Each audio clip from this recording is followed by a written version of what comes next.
तो दोस्तों आज हम बात करने वाले हैं द सोpranos सीजन 1 के एपिसोड 2 की, जहां कहानी और भी गहरी और खतरनाक हो जाती है। टोनी और उसका पूरा क्रू एक ऑफिस के बाहर बैठकर पैसों की घड़ियां गिन रहा होता है। टीवी पर एक पुराने मॉब एसोसिएट का इंटरव्यू चल रहा होता है। वो मॉब एसोसिएट कहता है कि मॉब्स अब कोई खतरा नहीं रहे, और ये बात सुनकर टोनी और उसका पूरा क्रू हंस जाता है और उनका मजाक उड़ाता है। उसी रात क्रिस और उसका दोस्त ब्रेंडन एक ट्रक ड्राइवर को गन पॉइंट पर रोक लेते हैं। ये लोग ट्रक ड्राइवर से डीवीडी प्लेयर से भरा हुआ ट्रक छीन लेते हैं। ट्रक का ड्राइवर उन लोगों से कहता है कि वो उसकी थोड़ी पिटाई कर दें, ताकि उसके मालिक को लगे कि ट्रक के ड्राइवर ने फाइट करने की कोशिश तो करी। कुछ पल के कंफ्यूजन के बाद ये लोग ट्रक ड्राइवर को थोड़ा सा पीट देते हैं। अगली सुबह टोनी अपनी रूटीन में होता है। कैरमेला उसे बताती है कि एजे की साइंस टीचर मिस्टर मिलर की कार चोरी हो गई है। टोनी पहले तो इस बात को इग्नोर करता है, लेकिन कैरमेला उससे कहती है कि वो कार का पता लगाए, और आखिरकार टोनी कहता है कि वो उस कार के बारे में पता करेगा। क्रिस और ब्रैंडन बाडाबिंग नाम के स्ट्रिप क्लब में माल डिलीवर करते हैं।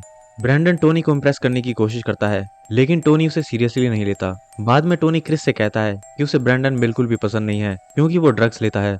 इसके बाद टोनी अपनी माँ लिविया को कॉल करता है। लिविया उस वक्त खाना बना रही होती है, और तभी अचानक से वहाँ पर आग लग जाती है। टोनी पैनिक होकर उसे 911 पर कॉल करने को कहता है। वो कैरमेला को भी कॉल करता है और उसे लिविया के घर पर जाने को कहता है। इसी बीच कई लोग उससे बात करने की कोशिश करते हैं और वो इरिटेट हो जाता है। फायर फाइटर्स आकर आग को बुझाते हैं। कार्मेला लिविया से कहती है कि वो अकेली नहीं रह सकती, और वो उसे अपने साथ रहने का ऑप्शन देती है, लेकिन लिविया मना कर देती है। फिर कार्मेला हाउस कीपर रखने की बात करती है और लिविया मान जाती है। उसी के ऑटो शॉप पर पता चलता है कि मिस्टर मिलर की कार चॉप शॉप में आई थी। वे चोरों को पकड़ लेते हैं और उन्हें मजबूर करते हैं कि सेम मॉडल की कार लाओ, उसे रिपेंट करो और उस कार को वापस करो। 2 दिन बाद मिस्टर मिलर को उसकी कार मिल जाती है, हालांकि उसकी कार का पेंट अभी भी गीला होता है। इसके बाद टोनी डॉक्टर मेल्फी के पास जाता है। वो बताता है कि कैरमेला उसकी माँ को घर लाने में कंफर्टेबल नहीं है, और उसकी सिस्टर्स भी जिम्मेदारी नहीं लेना चाहती। मिल्फी उससे उसकी माँ के साथ रिश्ते के बारे में पूछती है, और ये बात सुनकर टोनी थोड़ा इरिटेट हो जाता है। इसके बाद टोनी लिविया के घर में जाकर उसे फूल देता है। लिविया उसकी हाउसकीपर पर चोरी का आरोप लगाती है, और टोनी समझ जाता है कि लिविया झूठ बोल रही है। लिविया बताती है कि जूनियर उससे मिलना चाहता है।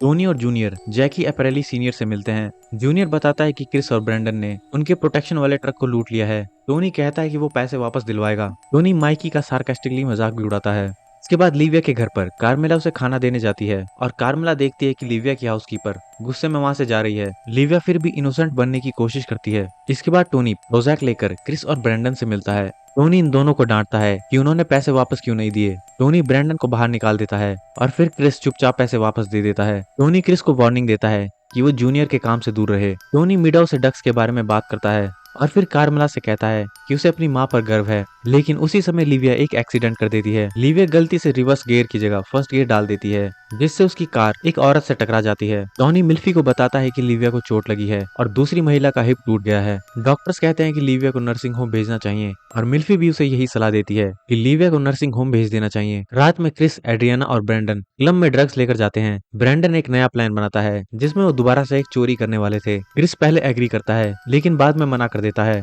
और यूनिटी की बात करता है। ये बात सुनकर ब्रेंडन नाराज होकर वहां से चला जाता है। टोनी लिविया को नर्सिंग होम भेजने की बात करता है। लिविया बताती है कि उसने अपनी सारी ज्वेलरी टोनी की कजन जोसेफिन को दे दी है, और ये बात सुनकर टोनी काफी गुस्सा हो जाता है। टोनी लिविया को ग्रीन ग्रोव में ले जाता है और पेपर पर साइन करवाता है। अगले दिन ब्रेंडन फिर से ट्रक रॉबरी करता है, लेकिन इस बार गड़बड़ हो जाती है। उससे गलती से गोली चल जाती है, और ये गोली सीधा ड्राइवर को लगती है, जिससे ड्राइवर की मौत हो जाती है। बाकी लोग वहां से भाग जाते हैं, और ब्रेंडन पैनिक हो जाता है। क्रिस टोनी को कॉल करता है। टोनी गुस्से में मीटिंग बुलाता है। वो दोनों को डांटता है और माल वापस करने को कहता है। टोनी लिविया के घर का सामान पैक करता है, और वो अपने बचपन की यादों को याद करता है और इमोशनल होकर रोने भी लगता है। तभी उसे फिर से पैनिक अटैक आ जाता है। इसके बाद टोनी मिल्फी के पास ये सब बातें बताता है। मिल्फी कहती है कि उसने सही किया, लेकिन वो कहती है कि उसके अंदर गुस्सा है जो वो दूसरों पर निकालता है। ये बात सुनकर टोनी फिर से गुस्से में वहां से चला जाता है और सेशन को बीच में ही छोड़ देता है। अंत में बाडाबिंग स्ट्रिप क्लब में टोनी बारटेंडर को बुरी तरह से पीटता है, वो भी सिर्फ इस बात पर